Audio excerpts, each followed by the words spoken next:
بسم اللہ الرحمن الرحیم. معزز ناظرین، السلام علیکم ورحمۃ اللہ وبرکاتہ. تاریخ دکن میں بعد سلطان علاء الدین بہمنی مسلمانوں کی خودداری کا عجیب واقعہ درج ہے.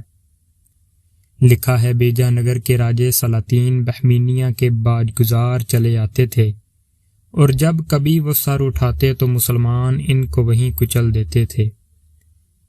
841 ہجری سے 847 ہجری تک کے درمیان کا ذکر ہے کہ دورائے راجہ بیجا نگر نے اس خیال سے کہ مسلمان فن سپاگری اور تیر اندازی کو خوب جانتے ہیں، مسلمان نوکر رکھنے کی تجویز کی، لیکن یہ وہ زمانہ تھا کہ مسلمان اپنے عروج و اقبال کی وجہ سے دوسروں کی نوکری پسند نہیں کرتے تھے.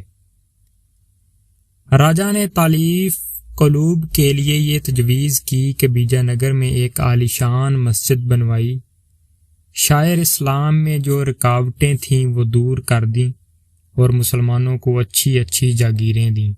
راجہ کے لیے اب ایک اور دقت باقی تھی، اور وہ یہ کہ مسلمان نہ دربار میں آتے تھے اور نہ اس کو سلام کرتے تھے.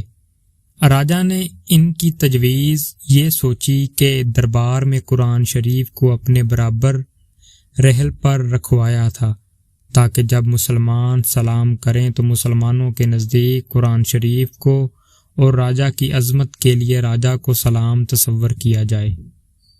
اللہ اکبر! مسلمانوں کی عظمت و شوکت کا ایک وہ دن تھا کہ وہ اپنے آپ کو ایسا بڑا سمجھتے تھے کہ اول تو کسی غیر مسلم کی نوکری نہ کرتے،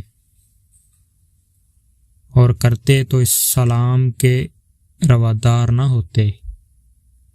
یا اب ادنا سے ادنا آدمی بھی سلام کو بھی وہ اپنی عزت سمجھتے ہیں، اور وہ بھی نصیب نہیں ہوتی.